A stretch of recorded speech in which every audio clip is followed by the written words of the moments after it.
Picture this, a car so futuristic, it could have only come from the mind of a true maverick. That car was the DeLorean DMC-12, and its story is one of soaring ambition, spectacular failure, and an unbelievable comeback.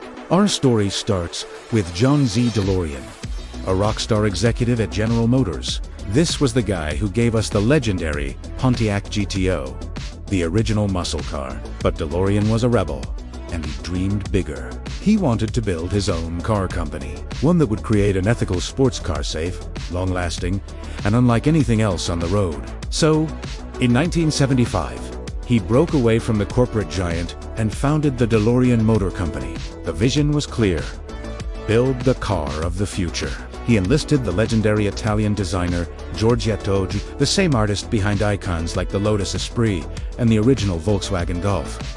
The result was breathtaking. The DMC-12, with its unpainted, brushed stainless steel body and those iconic gull-wing doors, looked like a spaceship that had just landed. To build it, DeLorean secured a massive investment to construct a state-of-the-art factory in Belfast, Northern Ireland, promising thousands of jobs in a region desperate for them. On paper, it was a perfect plan, but reality is often harsher than the dream. The car, while stunning, was underpowered.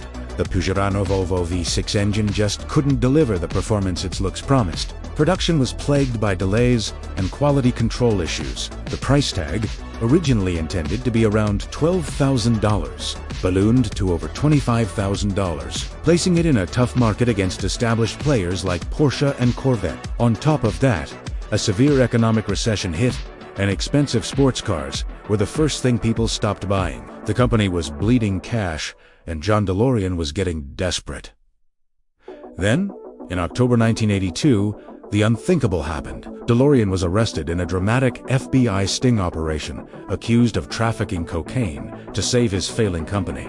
The headlines were explosive. The dream was officially dead. The factory in Belfast shut down, and the DeLorean Motor Company went bankrupt after producing only about 9,000 cars. John DeLorean was eventually acquitted of all charges, with the jury finding he was a victim of government entrapment. But his reputation was destroyed, and the car seemed destined to become a forgotten footnote in automotive history. But then, Hollywood came calling. 3 years after the company's collapse, a little film called Back to the Future hit theaters. The producers needed a unique, futuristic-looking car to serve as Doc Brown's time machine. What could be more perfect than the DeLorean? Its sci-fi design and gold-wing doors made it the ideal choice. Overnight, the movie turned the failed sports car into a global superstar.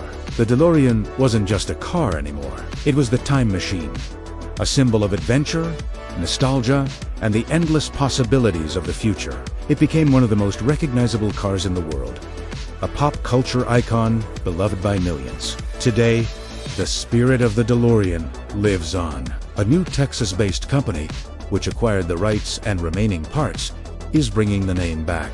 They've announced the DeLorean Alpha 5, an all-electric, high-performance coupe with, you guessed it, gull-wing doors. It's a modern interpretation of the original vision, proving that a great idea can transcend failure. The story of the DeLorean is a wild ride of ambition, scandal, and redemption. But the reality, well, that's a whole different story. Imagine this. You've just bought the coolest car on the block, but the show-stopping doors won't shut properly, or the engine, which was supposed to roar like a beast, just kind of purrs like a kitten. That was the situation for many early DeLorean owners. The factory in Northern Ireland was hit with constant production delays and serious quality control issues. Things just weren't fitting together right. On top of that, the price tag, originally promised to be affordable, ballooned soothingly. This ethical sports car was a luxury item that could keep up with established players like Porsche or Corvette. Then, the economy took a nosedive. A major recession hit, and expensive two-seater sports cars were the first thing people stopped buying. The company was burning through cash faster than the DMC-12 could go from 0 to 60. Sales dried up, and the dream started to look more like a nightmare. With inventory piling up and debts mounting, John DeLorean was getting desperate. He needed a massive cash injection, and he needed it fast. And this is where the story takes a wild, unbelievable turn. In October 1982, The world was stunned when John DeLorean was arrested in an FBI sting operation. The charge, trying to bankroll his failing company through a massive cocaine deal. The headlines were explosive. The man who created this legendary car was now at the center of a massive scandal. Although he was later acquitted, with the court ruling it was entrapment, the damage was done. His reputation was in tatters, and so was the company. The DeLorean Motor Company declared bankruptcy, producing only about 9,000 cars. It became a legendary failure, a cautionary tale of a dream that flew too close to the sun, leaving behind one of the most recognizable and beloved cars in history. Thanks for watching. If you found this story as fascinating as I do, hit that like button and subscribe for more deep dives into incredible histories. See you in the next one.